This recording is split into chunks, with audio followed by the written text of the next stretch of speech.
Hello everyone and welcome to Drama Fury. So it is fully fall. The weather, it's right. It's finally fall, and that's why I decided to do this tag. It's called Finally Fall tag. Now, tags are not really a thing in the drama community, and at least I couldn't find many. But they are, or they used to be huge in the booktube community, but even they still do them now.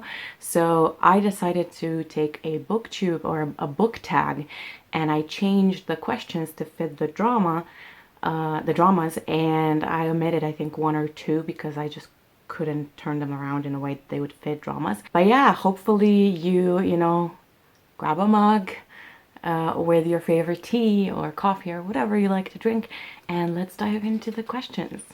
The original video will be linked down below, so let's get started. Number 1. In fall, the air is crisp and clear. Name a drama with a memorable setting. So for this one, I'm going with a recent one, The Witch's Diner. It is a drama about a witch who makes your wishes come true when you eat her food. Already the premise is really fun, and I overall really enjoyed the drama, but the reason I'm picking it is because the diner itself really has those witchy, kind of slightly creepy vibes, but not too creepy. And I love how it's shot, and the food preparations were always fun to watch. They were happening, in the kitchen, and then the whole eating of the food was always very ceremoniously served and then also consumed, and the special effects were amazing. So I think all of that really added to making the diner really cool, and so I think it really stood out to me and kind of lingers still in my memory. Number 2, nature is beautiful but also dying. Name a drama that is beautifully written but also deals with a heavy topic like loss or grief. For this one, I decided to go with It's Okay to Not Be Okay. Now, I could probably fit this drama into every single question of this tag, and I really, really had to hold myself back and be like, no, no, I want to pick a different drama for each question. That's the point. The point is to talk about different dramas, not just talk about one drama, because then I could just make that video. But if you can't tell, It's Okay to Not Be Okay is a freaking amazing drama. It's my favorite drama currently, and I just love it. But the reason I picked it for this particular question is because besides the amazing cinematography and the acting, what really caught my attention was the writing.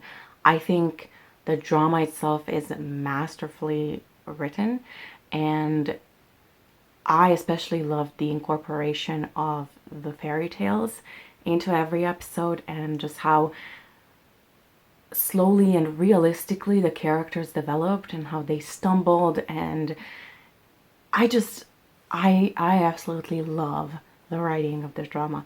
But it does also deal with a slew of heavy topics, not just one. You've got loss, grief, mental health, a variety of illnesses, mostly mental illnesses. You've got, murder and the creepy vibes, and it's just, there's a lot there, and that's why I think this is the perfect answer to this question. Number 3, in order to keep warm, it's good to spend some time with people we love. Name a fictional household, family, or friend group that you'd like to be a part of. Now for this one, I decided to go with the girlfriends from Because This Is My First Life. Now I don't remember all the details, but what I can remember is that I absolutely loved their friendship. I thought that they were really real. They felt real. And I think one thing that I related to the most, or not related because it was the opposite, but what really stuck with me was that the fact that there were an odd number of them. There's 3 of them, and I think they made it work. While in real life, I always felt that whenever there was an odd number of my friends, there was always one that's just was kind of left out, whether that was me or someone else. So that's something that I remember I really liked. And I loved their chats and their, the fact that they talked about everything. So yeah, I'd love to be friends with them. Number 4, fall is the perfect time for some storytelling by the fireside. Share a drama wherein somebody is telling a story. Now this one, even though I decided to do this tag, it was a really hard question because in general in dramas there's no framing device like having a person be like, let me tell you a story. It usually just tells you a story through the visuals. But sometimes it does happen, and the recent drama or the one that I could remember is a recent one called Hometown, and it's not really a telling of a story, more of like a retelling of past events. So this detective is being interviewed and he is retelling the events that happened prior to the interview. So it's kind of like he's telling a story. So I'm gonna go with it. Number 5, the nights are getting darker. Share a dark and creepy watch. Now, I don't watch creepy stuff because I'm easily scared. But one drama that comes to mind that is not overly creepy, but it does have creepy vibes, is Come and Hug Me. Now this is a drama, by the way, this is not a spoiler what I'm gonna say, it's in the premise, but it's a drama about a boy whose father kills the main girl's parents. And they already have a connection as children, but then they fall in love as adults. And the drama itself, now I'm going to be very transparent, I have not finished the drama, but not because it was bad, but because I have this terrible habit of leaving dramas and then not returning to them even though I like them. So I've seen about 7 or 8 episodes and I really enjoyed them. So I guess take it with a grain of salt. I can't vouch for the ending, but I definitely think this drama fits this question because the past events where the murder happens is those scenes are really creepy. Not just the murder itself, but just everything leading up to it. It's kind of terrifying, and there are also flashbacks. In general, the father of the the male lead he's a psychopath, so he's scary in himself, but like, yeah, this is the drama that I'm gonna go with. So if you want something that has creepy elements, but it's not creepy overall, I'd say go with this drama. I'll give it a go. Number 6, the days are getting colder. Name a short, heartwarming watch that could warm up somebody's cold and rainy days. I just have to go with To My Star here. It is really short. It will only take you about an hour and a half to watch it, but I absolutely love it. It is one of my favorite dramas of the year. It has some heavier topics, but it is still very heartwarming and it is so nice. I absolutely love it. I'm not gonna even say what's about because it's so short that you should just go watch it. And apparently we're getting a second season, so come on, actors, sign up. 7, fall returns every year. Name an old favorite that you'd like to return to soon.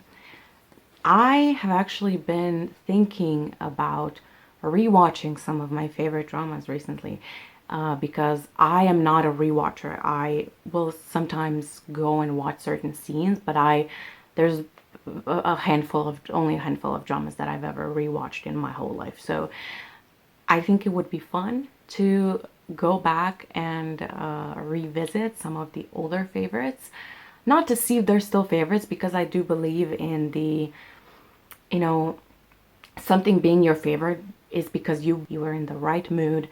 That's why it's your favorite. It's not necessarily because it's the best drama ever. And of course, the dramas in terms of their quality, at least visually, are getting better and better. The acting, I do think, is getting better. Even though Korean dramas are already, have been on a very high level for a very long time. But something that is 10 years old is, it might not resonate with you anymore because it resonated with someone who was 10 years younger. But that's not the point. The point is the drama that I am picking for this question is Healer. I remember when the drama came out, it was all the rage, and it is, I also think, perfect for this season because it has action, but it's also cozy and cute and adorable, and it's perfect, or at least it was when I watched it. So if you still have not seen Healer, maybe you'll like it. Give it a go. And last but not least, number 8. Fall is the perfect time for cozy drama watching. Share your favorite cozy accessories. Now, I don't necessarily have staples or something, but I'm just gonna share some of my favorites for this time of the year. The first one is this mug. This is actually, I mean, it's not that new. I think I got it at the beginning of the year, but it is definitely has fall vibes with this little owl. It is empty right now because I've drank my drink already, but I love it. It's so cute and it holds a good amount of liquid. It's not like the small cup.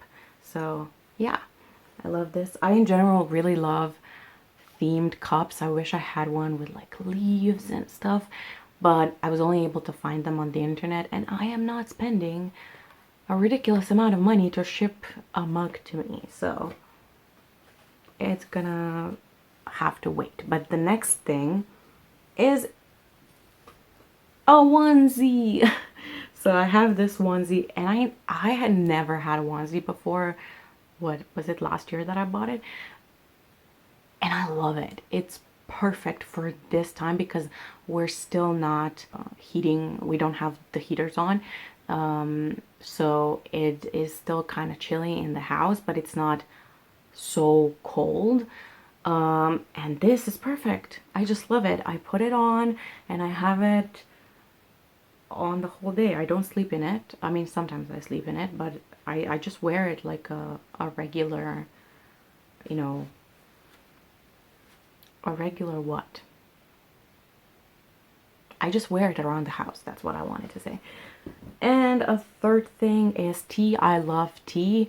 Now, my favorite for fall is masala chai, but I ran out of it and I have to repurchase it. So the one that I'm currently into is this flavored fruit tea, and it is mulled wine, and I love it, from Withered, this one in particular. But yeah, those are some of my favorite cozy things, and there you have it. This is finally fall tag. I really hope you enjoyed it. I hope you got some cozy vibes from it, and let me know what you think about the dramas that I talked about. And don't forget to like and subscribe, and I'll see you in my next video. Bye!